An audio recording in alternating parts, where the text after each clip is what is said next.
you will then envy, covet women for strength, success, beauty, like random stuff like that. Things have gotten really dire, really tired right now, because when I was on the come up, guys, boys, we're not this jealous of girls. Now, yo, Hashem, I know, Hashem. I see it like in these Gen Zs, the boyfriends that my little sister has had. Jar, wait, see, Autinyana ya peep squeaky that you can tell you have Monella. It's only a matter of time before it's over. I like, you can't. And then the talk is TikTok, or I was like, it was not like this when I was coming up. Because there is something about these last days, about 2025, about 2024, about 2026 that's coming. There is something that makes them look at women, the strength of ladies, the acquisitions of women,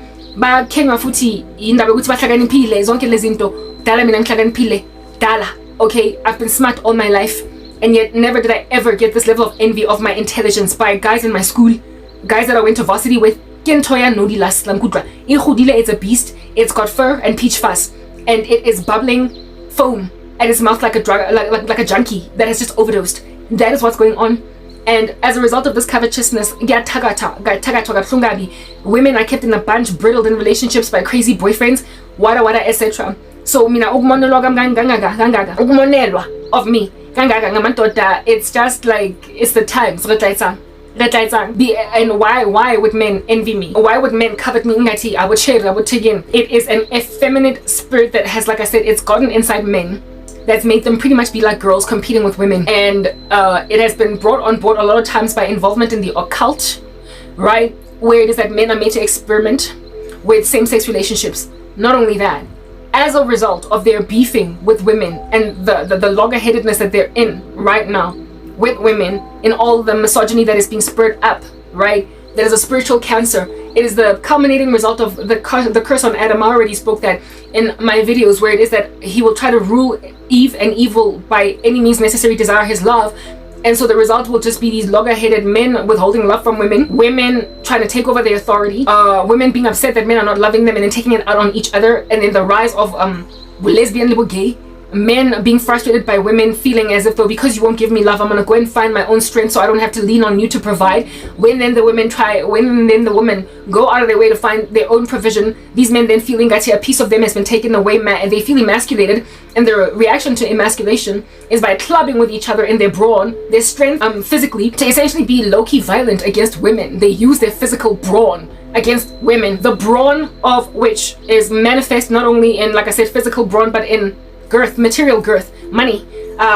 They use money against us, material strength. They essentially sabotage our ability to make money, and then once they've sabotaged it, say, I'm the only one that can provide for you. So now they are providing for you with an iron fist as opposed to lovingly like before. And this is in reaction to women's decision that since you won't love me, I'm gonna take care of me. The response is they beef each other up in their man caves, encouraging them like warriors against women. And the same thing happens in the camp of the women, where they're like encourage themselves against men. This then creates an exorbitant misogyny on this side, and then an exorbitant misandry in this side. When then they butt the living daylights out of heads with each other like rams in a cockpit at a stadium, in an arena. Yeah, when they ram into each other like bulls in an arena, for the entertainment of human beings. The resultant decision on the part of all these gangsters in these cockpits is that if that don't mean I want love because I'm still human and I need it, I'm only ever going to get it from women as a woman, and I'm only ever going to get it from men as a man. So they all have these camps, and within these camps then graduates from I'm only going to trust women to I'm only going to sleep with women. It manufactures lesbianism or bisexualism. You get so mad at men, and men get so mad at women that they literally start kissing each other. They feeling that they can't find comfort in the opposite sex.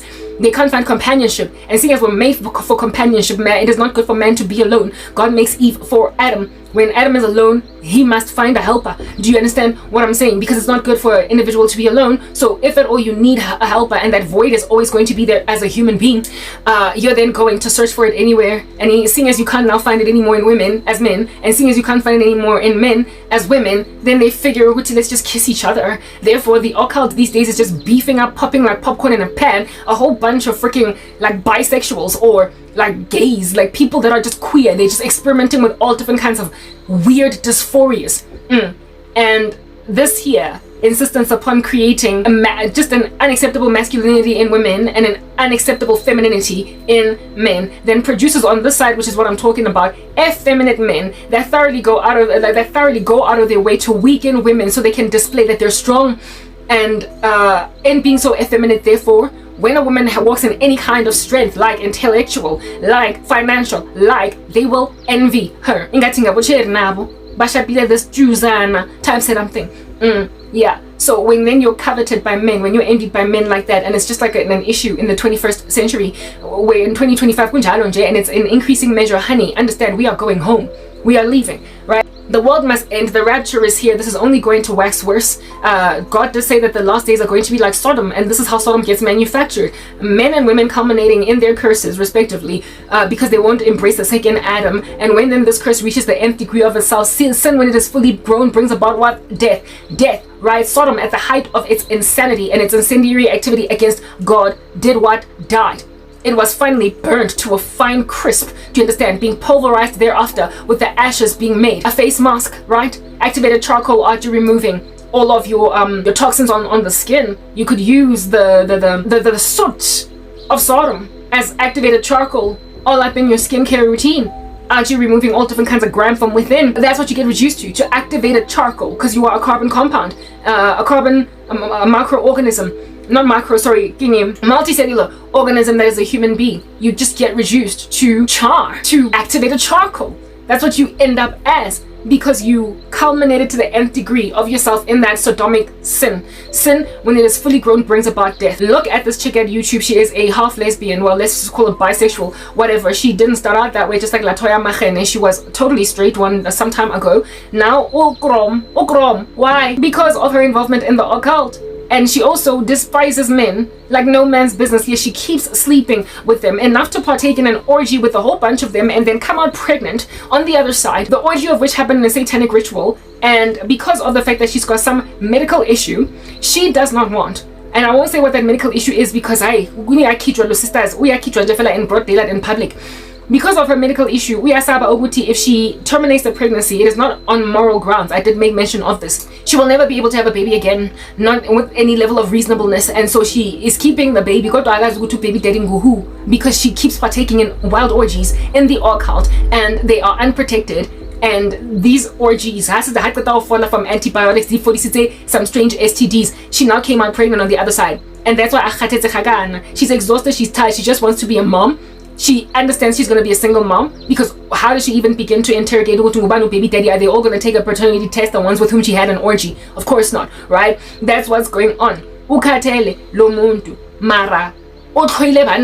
She hates men, and yet she keeps sleeping with them, just the same way that men, misogynistic men who hate women, love to sleep with them, enjoy the pleasures of their bodies. Like I said, lovers of pleasure rather than lovers of God. When you love pleasure, you will enjoy using a person's body without actually loving them. You will want to grope and touch them and feel them up without having affections for them. Whereas that kind of interaction between people is supposed to be between those who love each other. To be that close with an individual, go read the Song of Solomon, it is sacred in the sight of God. It is an intimate act of knowing another human being. And so there ought to be just a copious amount of love involved in all that groping and all that touching. And yet when you grope and touch with no love, but rather exorbitant hatred, it is another ritual. It is another kind of passion. It is also a form of God worship. It is a form of worship, but it is not the one true God. It is Satan. All the beautiful gifts of God that he has given us, like intimacy, are enjoyed within the spaces within which God will have us enjoy them. And so they don't tarnish or break people's hearts, whereas the gifts of God, perverted by Satan, produce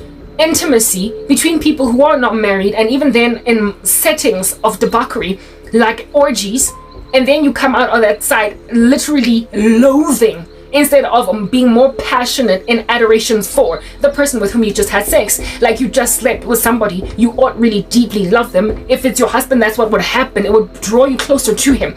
But because you're sleeping with people either in an orgy, or you're having sex for no other purpose but to do a satanic ritual, uzopuma on the other side, uzonda, the person with whom you're sleeping. It happened with Amnon and Tamar, where it is that Amnon raped his sister Tamar.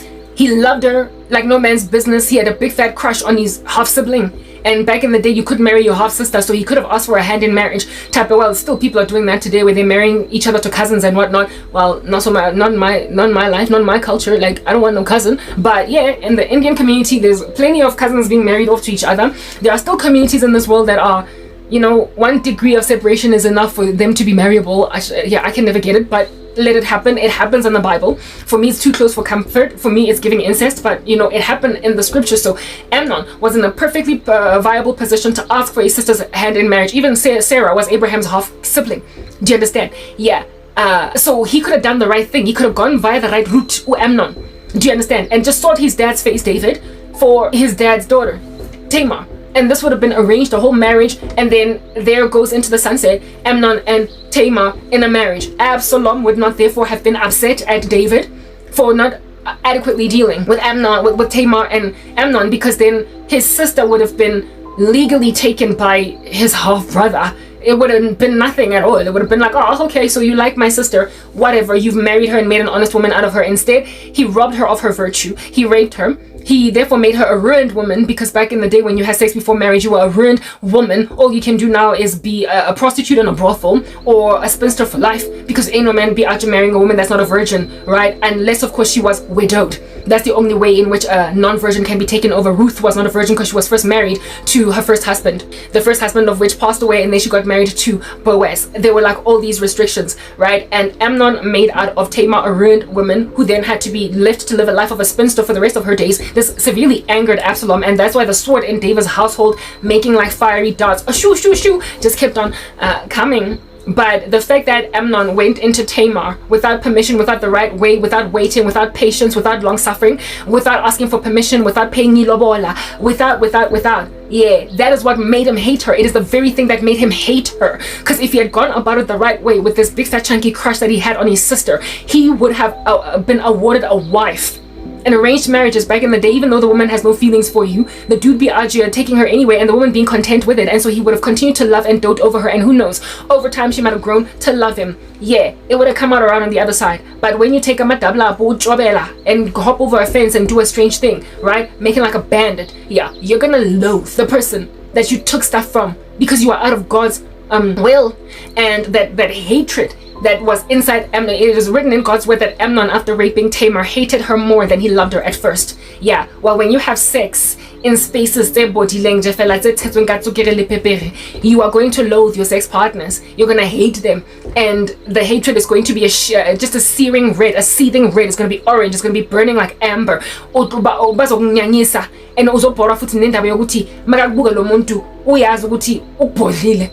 and so, the attitude that he is scanning your body up and down pertaining, because you know, when you work in an occult organization, there's just a forced respect, a forced honor, like a forced obedience, or else, because literally they can ruin you for simply either bringing out secrets or quitting their organization. So because there are these threats hovering over you, you have to act nice and kind and fresh in front of people. And this chick hates the man with whom she sleeps in these satanic rituals, in these orgies. Uyaba zonda, every last one of them. Kodwa umiti from one of them. She's pregnant from one of them, from these random rituals. I told you guys that when people in the occult are taking sex rituals, they don't use protection. Abazingeni is condom. That's why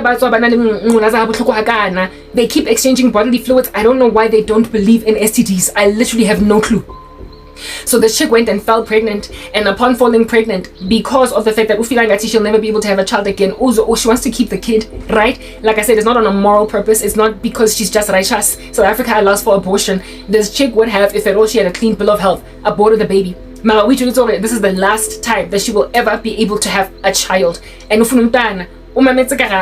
And how it is that Mina at 40, I am bereft. The yearning for motherhood is real and alive, and it's panging like a headache. It pounds like a headache, and the older you get, the more menacing is this headache. Do you understand what I'm saying? And this chick is like, I'm not gonna let myself lose this pregnancy, because I'm gonna go to baby daddy Ngubane, and even if I knew who the baby daddy is, because I hate them all. She hates them. She hates them with a purple passion. Do you understand? Every so often, and ulale nabo.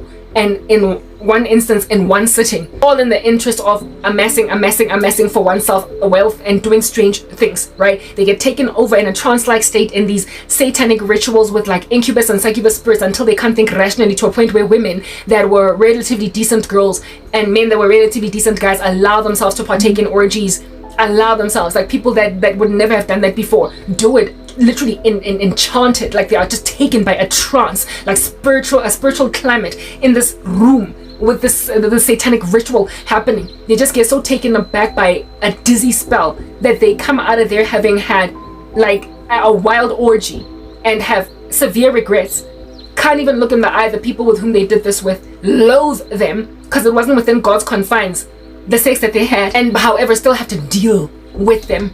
That is the situation that this chick finds herself in, right? So because of lento that she's involved in, lo chicken was a YouTube, because of that, she hates men in total. Like she looks at all of them and right, which is the reason why she thought of herself as Mary Myrtle, or me as Mary Myrtle in Harry Potter. You know how I made that joke that I had a dream of me and this chick in a bathtub, a bubble bath. Yeah, honey, I have not been taken over by the tsunami of a Satan-induced, trance-induced orgy in the occult until I hated the men I slept with. I don't hate men. I loathe the ones that are pursuing me because bangtella nkare ke boga dia 1997 ne bana no ke bumshaka ba itjotsa hore they're gonna get me anyway. Ke tloile boloi hana ntwe ke tloile ngo phala boloi. It's serious and bo tletse kankane. Witchcraft is full of force. Do you understand? And umuntu nje that is constantly being pinned down to do something they don't want, awuzomthanda umuntu that does that to you. Awutorata motho go force down. So I am isolated, I'm in solitude, bereft with sorrow over that loneliness, and it has been maintained. It was initially induced by a whole bunch of witches, and it was maintained by a whole bunch of witches, and they have put me in this situation so that I will finally do what they want me to do. Do you understand what I'm saying? And so as a result of being isolated, and anything with this isolation being maintained by them, anybody else. Therefore, largely when I am communicating a sentiment on my tongue, that have made sure therefore it can sound like it that are all over my grill, all up in my hair, like a head and shoulders. Langa tela caustic acid mo tlhogong le bleach ha di itswe dintatse ba tletse ka nkane. So ha ke bua, sometimes I speak in very general terms because ngidila ngabonje kuphela. They've made sure that I am maintained in solitude. Manje when the only guy ongakushelayo is some high priest in a coven, when the only dude ongakushelayo is some sangoma, when the only person, because they've made sure ukuthi you are living in a village of nothing but witches, as umzalwane uzokhuluma ngabantu, seeing as planet yakho yonke, your earth is a coven. Your whole planet is like a coven. You are living in Salem. You're living in some witchcraft state. So every last premier police officer, every last nurse, doctor, every last teacher and evangelist, so false preacher, every last prophet is a satanic worshipper. They use Imam Lambo. They draw crowds to their churches using witchcraft. When you are living in that town as the only saint, Uzozonda, townsmen, you will literally develop a misanthropic view. You will become a misanthrope, you will become kind of misanthropic pertaining your civilization, your society, because they have encircled you, beleaguered you with none other but themselves. They have encircled you with themselves. They've made that your earth, your planet, your world. That's what the occult has done. They have beleaguered me until they are the world in which I live, and so I am at odds with the world in which I live. I like to compare myself to Alice in Resident Evil. You come out of an Umbrella Corporation facility and all of Raccoon City is to the dregs. It is in the dumps. And anybody that can be walking, crawling, talking is a zombie. And so you come out with a gun. You are at enmity with everyone here because they've made you live in a quarantine zone where everyone has been turned into a zombie. People have made sure that that's my life. So make no mistake, of amadodalawa. They have isolated me in some quarantine zone. I'm always just unleashing hails of bullets into thin air because everywhere. Do you understand? Yeah. They've beleaguered me. They've closed my YouTube channel. They've made sure that I get no views, no subscribers, no nothing. Slid into the DMs of by some satanic high priest in JPL. Yes, Bryanston. That's the only one that's gonna talk to me. So when I speak about banna, ke bua fela ka banna ba mo planting e ke dulang yona mo bang kidnapping bang paying teng bang kisitse ko Saturn or ko Venus ke somewhere in fela in the cosmos. I'm somewhere in the Milky Way galaxy. At least I'm close enough to home to be in the Milky Way galaxy, but I'm no longer on Earth as I used to know it. I'm in a foreign land. No one they've made sure that that's a thing. So ngibazonda bonke, everyone is a hostile bonke. Aguna muntu ngitwenze sense now no isn't lottery. Everyone on my meeting ka feel like it is Satan wankutwa. Everyone, because they've made sure that no one watches me except them. They're my only audience, and they get given instructions when they are announcing ko assembly where you can come and get food. Ko that public school where they hand out dijo kota. The kota di ready but now one per child. Oh, and now that chick, you are out here sending a notification ko assembly ko ba nengo ba kota ready. You let them know. The chick at YouTube, she lets these men know that and again any other choice but to let them know, because like I said, these cults, if you try to make yourself a hero, I know they will squash you underneath their tires. She is trapped or stakile. Mark of the beast, and now Ufila trapped. She's ensnared by the contracts she has made with these people. And I got a dream of her area now. Put it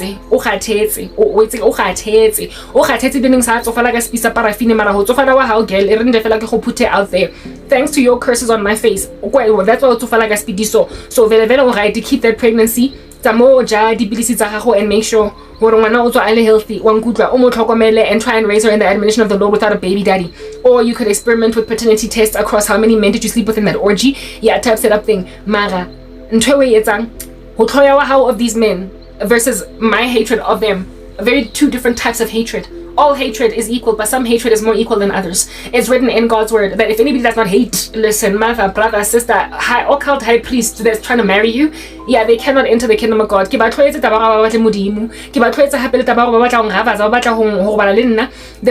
guys, I've got stories like right when I was in varsity, and I know I'm gonna get back to the and I'm also gonna get back to stories these things are gonna tie in together. Get that it's gonna happen, but when I was in varsity first year, one of my best friend actually some dude, right? She dated some guy, and some crew of guys, and then she ended up dating one of these guys. All right. However, in the run up to her dating this one dude, right, at the time she was a virgin and she was not trying to sleep with anybody. Like when you're in the world and you're staying a virgin, I don't know what your motivation is, but she was still a virgin. And I remember me personally thinking, girl, don't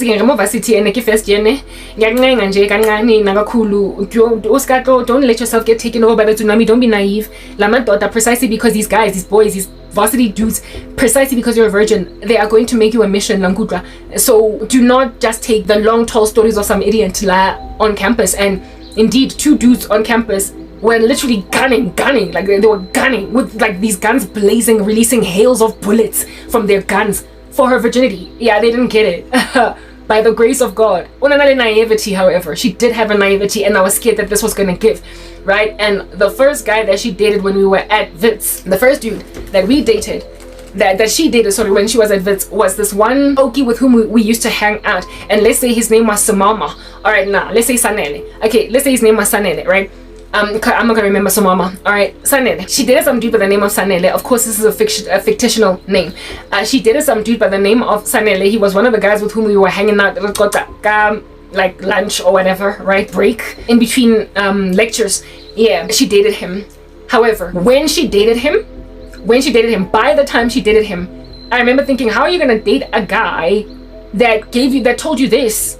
Oh, he did this. Anyway, I remember this guy before my friend dated him. I get people in the world casually speak about sex and all their experiences, and this guy was talking about some experience of his, some tryst he had with some female, and he was talking about yo for the life of me. Once upon a time there was this one girl that I slept with, and the way that she moved underneath my body, And I remember asking him, so you walked away from a girl that drove you up the wall in the bedroom. Why didn't you just stay with her? Because clearly she was the satisfaction of the moment, of the millennium, of the decade. And he was like, I didn't have that strong feelings for her. That's why we didn't stay together. And at that stage, it just dawned on me, I'm a daughter proper. You will be out here a performer, performer and he will still ditch you because my feelings. That's just the curse of Eve all up in your face right there. Do you understand? You will desire your husband, in trying to rule you with an iron fist. He will withhold from you affection, partaking in intimate relations. A man coming to at least admit, a girl is really good in bed, yet however not staying with her, being prepared to walk away from something that he may or may not ever experience ever again, just because in my feelings over there. So I guess you will go and train the woman that you decide to make a wife, or when you are with a wife, if she does not have the circus acts of some chick that's like an expert in the bedroom, you're just gonna replace that with a mistress? Is that how it works? Yeah, it is. It is how it works. My friend went on to date this guy despite him saying this to us. It's not like she was absent from that particular conversation. Yeah, she dated a guy that said that he left a girl. No, he didn't stay with a woman that performed circus acts with him in the bedroom. And I was like looking at my girl on some, you don't even know how strong this guy's feelings are for you. And seeing as you're a virgin, you're not going to be able to perform ventriloquist tricks in the bedroom. How to buy circus act swinging on a rope type setup thing, with the crowd being like, oh, you're not gonna be that thing to this guy, you're new, you're novice, umuncha also ka utin twakel we vishi ke ka ba le ga ke tsebo jwale this guy, please kupa oska jwale out, don't stay with him, don't. I sala le enough for a couple of months and it ended. When it ended, I was like, whoo, relief. And then she went and did some other one rapper. I was like, when Basop and Velevele, the one that finally broke her virginity. Me we Basop, as I ever hated and quitted, my only busy all over the streets of Johannesburg. That's why I tell now today, thanks to all that insanity.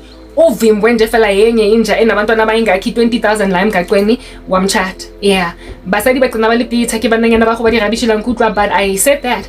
I told you that story about that chick from my varsity, right? Oh, Sanele, to help you understand what some dude would think about after hitting it and quitting it. Ingathi kupossible ukungihita mina and quit me.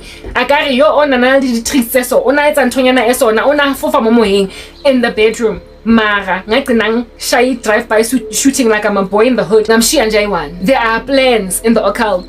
Ukungi yenza ukuthi have sex like ukanzi nje, just have sex.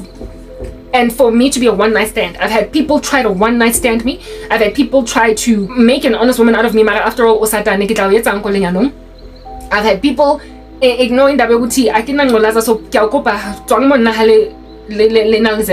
guys, it's so bad. The one, especially HIV, yes, like it's so bad because of ARVs. I came to learn the other day, I personally don't have the disease. So because I don't have it, I don't research it that much. I just know enough for a novice to know. But when you are HIV positive, just in the same way that if you have cancer or lupus, you would go into deep research pertaining to your illness so that you can maintain it better, right? Manage it better, right? If you're a diabetic, you will know a lot more about insulin, how your levels, the resistance, blah, blah, blah, all that jazz, what you can take, what you can't take, why you're lightheaded. You understand yourself better because you're studying the illness that is out there afflicting your life so as to make your life better than the way that it would be if you're not taking care of yourself. You understand what I'm saying? Yeah. So I don't know that much about HIV, therefore my ignorance sometimes pertaining it is kind of embarrassing, but at the end of the day, I don't have the illness. Do you understand what I'm saying? Yeah. So one day I was listening to the testimony of some lady, and by testimony I mean just sharing what it is that you've experienced. She wasn't a Christian per se. She was giving a testimony about how Bout Madlisa gave in Ngulaza, right?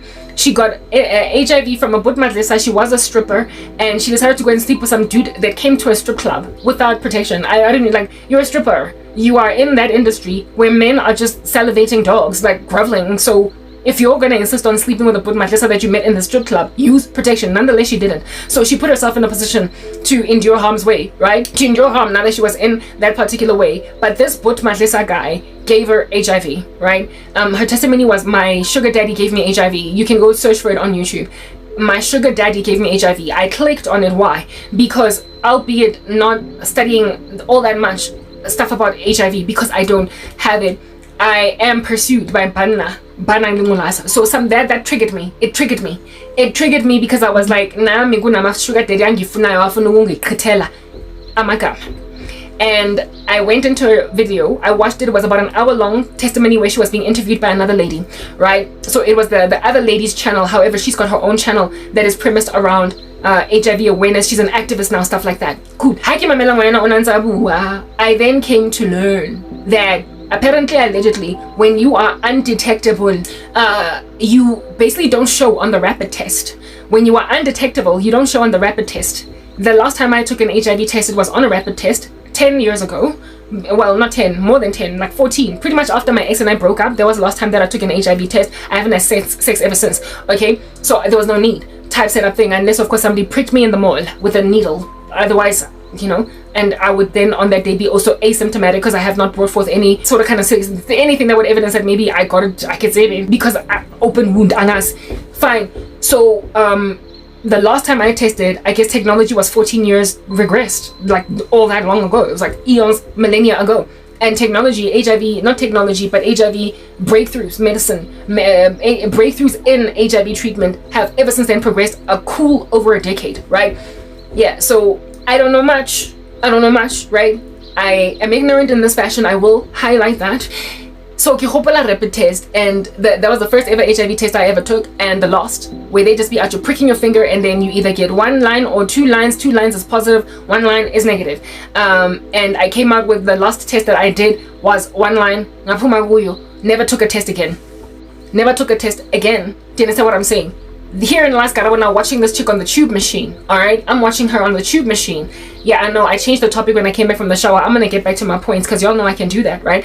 I am checking out this chick's testimony on the tube machine. I'm nodding, I'm feeling all compassionate for her. I'm very sorry for what happened to her. And as she's running through her testimony, she then starts to explain how in the world under heaven this stuff works. And she then explained, I get it, and she researches it because she's in the industry, and not industry, sorry, but she's in she has the illness, and she has a sibling that is a nurse, and so she has more knowledge pertaining these things. Anyway, and then I was like, hey, but this is what God was showing me in a dream. This is what because God gave me the dreams of this stuff, because like I said, ignorant pertaining medical breakthroughs in HIV treatment. I only understood what God was showing me when I listened to this chick's testimony. And in her testimony, she spoke about how it is that she learned that she had HIV because she had symptoms very early on, unlike many people who take years or months or whatever to show, yo, I've got a problem. Yeah, now within weeks, and she was already sickly. She was like the flu and lightheadedness, headache, I feel like so it took her over quite quickly, right? Her immunocompromised state, it took her over very, very rapidly, where some people can just go through the first few weeks of having contracted it and not know that they have it. Apparently when you have first contracted it, you start to get flu-like symptoms, but they go away quite quickly. But I have flu-like symptoms all the time. I sniffles every so often all the time. I have sniffles every so often all the time, especially in winter. But it flees without me even going to Dischem to grab over the counter or anything. Do you understand? It just goes away on its own. My immune system comes through for me, and that's apparently how a lot of people overlooking Nabeguti, they're newly infected. Yeah, and however, this chick's one was kind of extreme. She had to be hospitalized, for crying out loud. She had to be hospitalized after like 3 months of contracting it. Her sister then tells her that they take all different kinds of tests at the hospital. We don't know what's wrong with you. We don't know what's wrong with you. You need fluids. You need this and that. The sister, who is a nurse, then says to her, have you tried HIV? Have you taken an HIV test? She became waba manzinje umzimba wake. I was like, oh my goodness, wow. Could I really have HIV? Anyway, whatever. So because of her sister's speculation, probing into the matter, she goes and does an HIV test and comes to discover that she is positive. And as soon as she discovered she was positive, she was put on a protocol, she was given counseling, all that jazz, and within a matter of just mere apparent, like a month or two, she was already so healthy that she was what they call undetectable, right? And she has ever since then been undetectable. She is a young woman now that's like maybe 28, right? She's about 28 now, and she contracted this when she said 19 or 20. So for almost the past 10 years, she has been what she calls undetectable, right? She says that she's been undetectable this entire time. And then when the host of this talk show asked her, what do you mean by undetectable? Please explain to us. It was very, very informative. There were little information boxes all over the show, like just putting descriptions of certain terminology that this chick is speaking. Very, very educational talk show.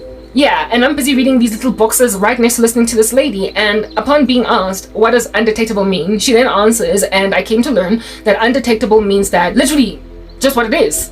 On a rapid test in particular, you are going to show as negative. You come up as negative. It shows just one line, like you don't have it. Did you understand what I'm saying? Yeah, when this chick said that undetectable means that even if you were to take a rapid test, you come out negative. It all just, on me, it dawned that that's what God is showing me. Because for a minute, I'd been getting these dreams from the Lord and visions with him telling me that they want to trick you into accommodating an HIV positive man. And I was like, hi, I will sit right there with him in the doctor's room as we are testing that this guy can trick me, until I listened to this talk show literally just a couple of days ago. Well, at that, it was maybe like a month ago that I watched this talk show. Yeah, there is there is a state of HIV infection where it is that when you take your medication and you are healthy, you're eating right, you have got such a low, what do they call it, like the T cell count. You've got such a low viral load in you that it won't pop up on a rapid test. So essentially a rapid test these days is moot now, isn't it? It is moot because mankind, you know what, they were sinners. The human race is full of sin. Here it is that God judges the epidemic of the sexual revolution with this incurable disease. When then there are medical breakthroughs, because yet again the Lord has mercy on the earth so that you don't pass away within 3 to 5 years with full-blown AIDS from the infection. You then innovate new ways to sin with HIV. I mean, I'm not saying that HIV positive people should not seek out love or get married. I'm saying it is material information to disclose to someone that you're getting into a relationship with, and if you don't disclose it on that day, you are literally responsible for culpable homicide. You ought to be, do you understand? Because it is, if left untreated, a terminal illness. It is not the death sentence it used to be, but without medication you can die. Yeah, it's not like you have cancer and decide not to tell somebody. You can't transmit sexually cancer. So your omission to let somebody know that you have cancer on the day of first dating them, I don't think it qualifies as material information, unless of course you consider yourself afflicted by the fact that a person didn't tell you that they had cancer when you first started dating, and now you're all in love, and now you have to deal with basically nursing a person as they're passing away from stage 4 when they're like super like sick now, right? It's material information. Revealing your HIV status, whether or not you are detectable or non-detectable, is material in a romantic relationship. And the undetectability, the undetectable state of a person with HIV is not something that is maintained as a going concern. Over the years, you have to just keep going back to test. You have to go back to test. I then went on right ahead to wonder, if you're undetectable and therefore don't show on a rapid test, can you still transfer this illness to another person if you have unprotected sex? And lo and behold, the question was asked, and this chick then answered it. She was like, when you are undetectable, you can't even give the virus to another person. Okay, very well. So there are people out here sleeping with HIV positive people that nonetheless, even though they don't use protection, are not getting the disease transferred over. But herein lies the deal. Whether or not you can transfer it over to a person if you're undetectable, whether or not you're taking all different kinds of precautions, bottom line is this: it's material information. And if people who are HIV positive have to constantly keep on getting tested to see what their viral load is and to see if they're detectable, it means that at any given moment they can start to be detectable. Whether or not they're taking their ARVs, at any given moment, this thing can rear its ugly head again, and so therefore make it transmissible to the person with whom they're sleeping. That's why it's material, to let them know. And that's why you can't then just go into a hospital doctor's room and order a rapid test. Do you understand? And then be like, see baby, I'm negative. And then go on right ahead to have unprotected sex with a woman, thinking that my boyfriend and I are negative. And then next thing, the chick out your test positive, what happened? Now, what is it that causes people to test negative on a rapid test even though they are positive? It is these ARVs. But what do the ARVs do? They improve cell count. They improve, what do you call this? The functioning of the immune system, and the well-functioning of an immune system. The well-functioning of an immune system is dependent a lot of times upon the person in question. If you work out like a monstrosity, your immune system will be improved. If you eat right, all your blueberries and strawberries, your immune system will be improved. But if you drop the ball for a season as an athlete, you will get fat and so be prone to the flu. If you stop eating fruits and vegetables, Next week you're gonna get the flu that literally went right over your head. Last winter, the flu that went over your head when you were a gym buff, even throughout winter, will now all up in your nostrils because your immune system has been compromised by what? Your laziness, you stopping to eat your fruits and vegetables, you stopping to work out, and you stopping to take your Baroka Calmag every morning, you being so stressed out that there are hard knock raised levels of cortisol in your body that your immune system is now shutting down. We know that from a severity of stress, people can get extreme headaches, people can get heart attacks, strokes. An immune system can be compromised by a plethora of things, not just a pill. And there are sometimes extraneous situations that are apart from this pill, in spite of it, going to nonetheless knock you out like a light. Do you understand what I'm saying? I have a sibling who is an alcoholic. Taking drugs and drinking a whole chunk of alcohol can significantly tarnish your immune system and can compromise it. Because of my sister's alcoholism, Nomolona akakwazi ukuhamba in a straight line even when she's not drinking. She has lost her balance, almost as if though she's drunk, even when she's not drunk. 24 hours a day. It's gonna take her being sober for a very long amount of time for her musculoskeletal system to realize that it no longer has a toxin in its body, and so therefore starts to recover her to balance again. Wobbly-legged and super weak, frail in her bones because of just perpetually afflicting her body with utshwala. Her immune system is compromised because of utshwala. So, seeing as the occult is this dark environment, with lots of compromise. Not only that, nihlala nizwisa abantu buhlungu.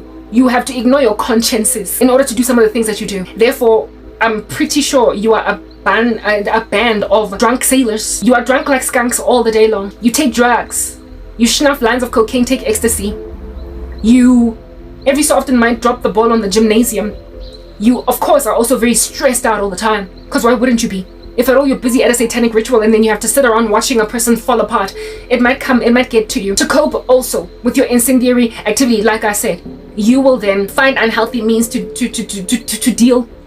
And there are certain things that can mess up with your immune system that increase cortisol in your body. And so therefore you're no longer that strong. So even though you're taking ARVs, you might not necessarily be at death's door. You might not necessarily be knocking on full-blown AIDS door. You will still have some kind of protection from your ARVs, but to be maintained in being untraceable, I'm sorry, that I can't trust. Yeah, to trust that you will be untraceable. Listen, people who contract HIV when they've just contracted it are on that day newly infected and yet can be healthy looking for like a year, 2 years before it starts to become clear that, oh, dude, you're on your way out if they don't take any medication at all. So therefore, with ARVs, how much more then are you going to just, even though you've got a whole bunch of stress, even though you've stopped eating your blueberries, even though you will still be able to thrive normally before it starts to evidence that, look, your lifestyle is messing with the efficacy of your ARVs. So please change your life. You could therefore just look like any regular stressed out person, any regular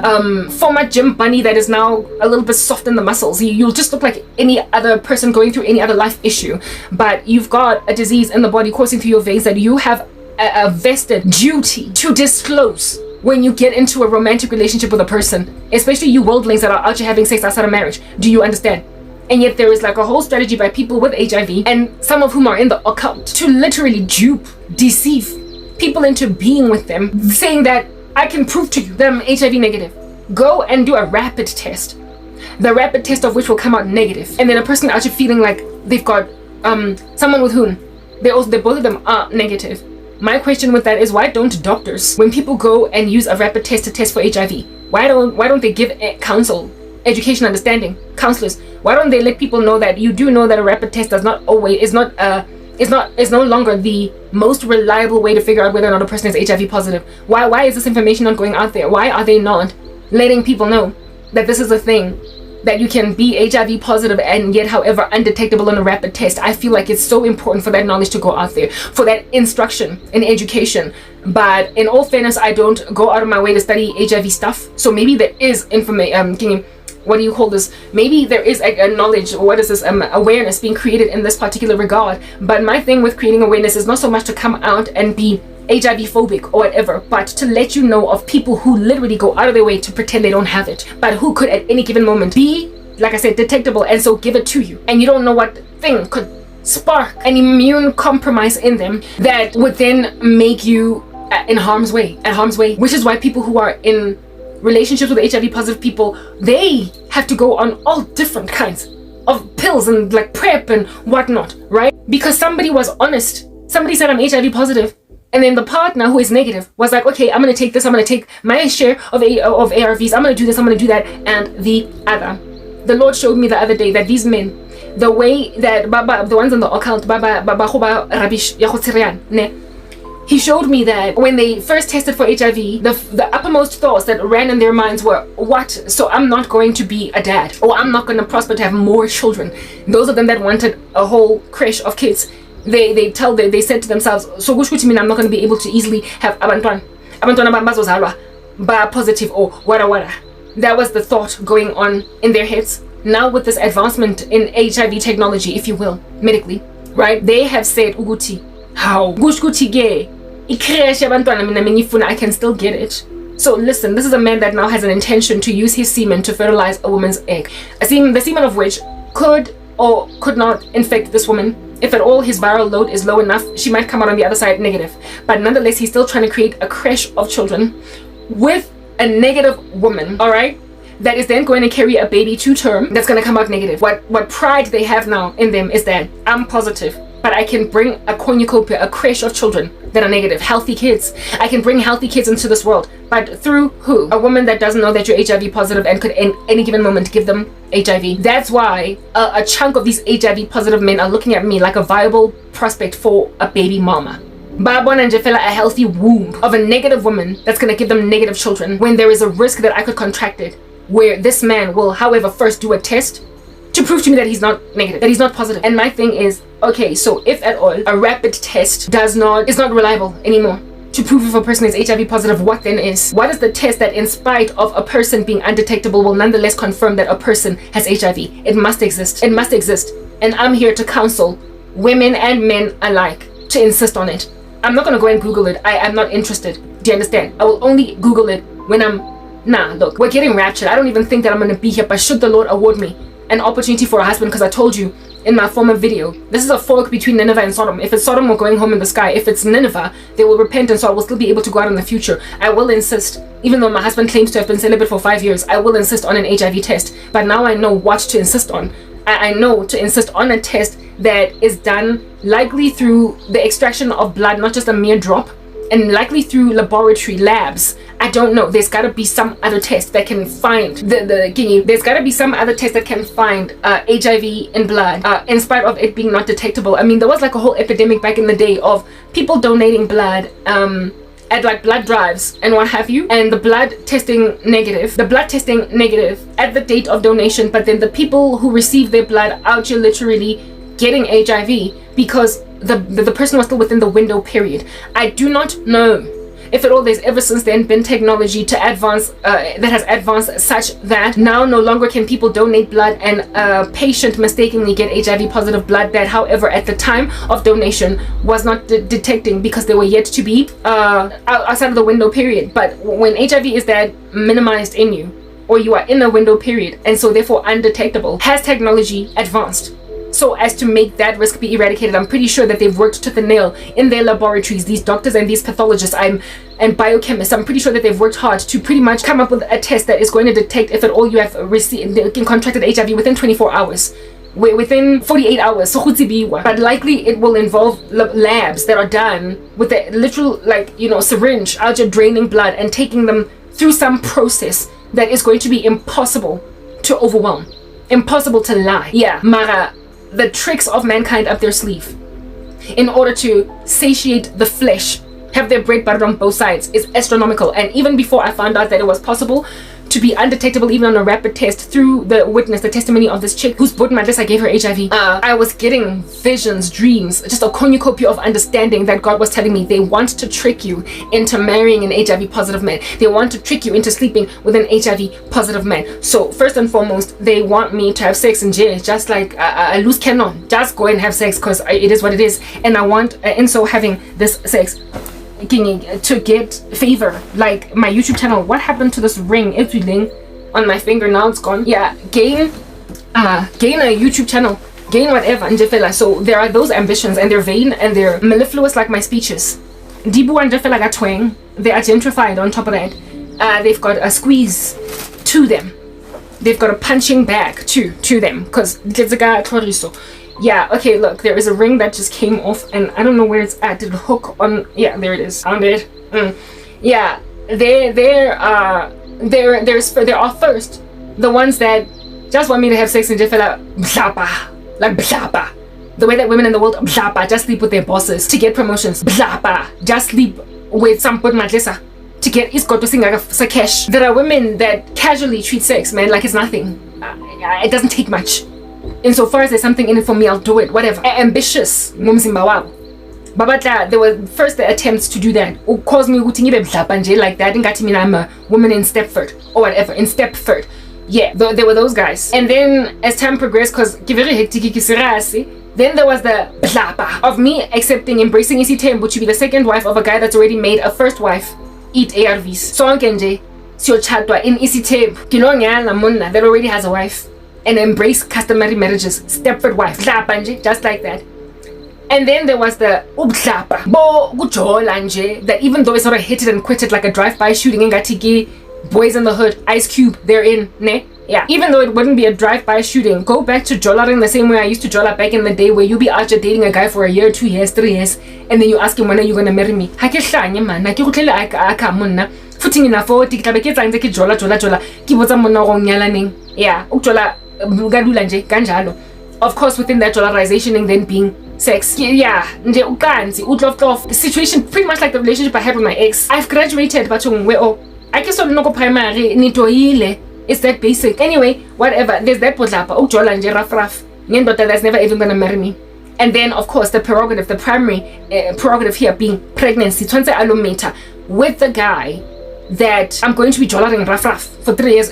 Being HIV positive, however, undetectable on a rapid test. And then there are those who are just exquisitely naive. Like as in not only are they naive, but they've got just a violence of perversion in them. Those that want me as one night stand. And among the ones by one night stand was a man that the Lord showed me after ala nabafazi. Every so often he says things like, yo, she was twirling around like a spinning top underneath me, and it drove me up the wall, but I didn't like her, so I moved on. And this guy will then be comparing notes with all of his other dalliances of the past as to how does Karabo rate on this sheet, on this Excel spreadsheet, in terms of performance in the bedroom versus mine. Hey, who among them here was the best like circus lady? Who was the best acrobat? All up in my grill. Bear on a top 10 list of some dudes. What do they call the body count? Yo, kabangacho. Tolo edi wa ko body count nyanswa nyana. Ya gore basadi ba tseba ho jive anje fel in the bedroom. And so that's why I'm ratile. Mara, not enough for me to stay. Come on, Blom. Because apparently there's more of us where they came from. Do you understand? Yeah, one dude that actually be looking at me like that. You know when ukudelelwa nje umuntu azongena nje nge-attitude uyabangena kathi uyajiva azofuna uphuma nje ne-cherry ayiphikile up in the club, except the club that we're talking about here is a Christian woman in her ministry. Umzalwane nje that's been fighting on the rooftops for years, flailing a sword out, cutting some heads off. Yeah, motho o ketseka kotsi wa lora o thola division hape wa rabela ulabina o montweng engwe e kotsi o montweng engwe ya go vutha wa nkutlwa ya go vutha o tlo fitla wena o lo mo compare le your other acrobats in the circus. That's my tota ntelela. And so because letletse mona ka di cruise band tsa telela 1997 outfit, because nifika la netelela God then yan keeper, and he makes me then a servant of awareness as to what in the world is happening. The tricks up people's sleeves, the roofies that women are being slipped these days is not the actual Rufalin pill.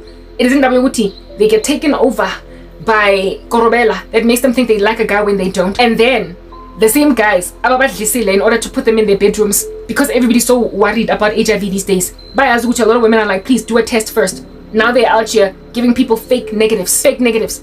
With women on the other side after dating a guy for 2 years being like, saying positive manje. Jabu then, of which turns around and says, it could be any of us. It's not me. Pinky Watenge is faithful. She'd never cheat.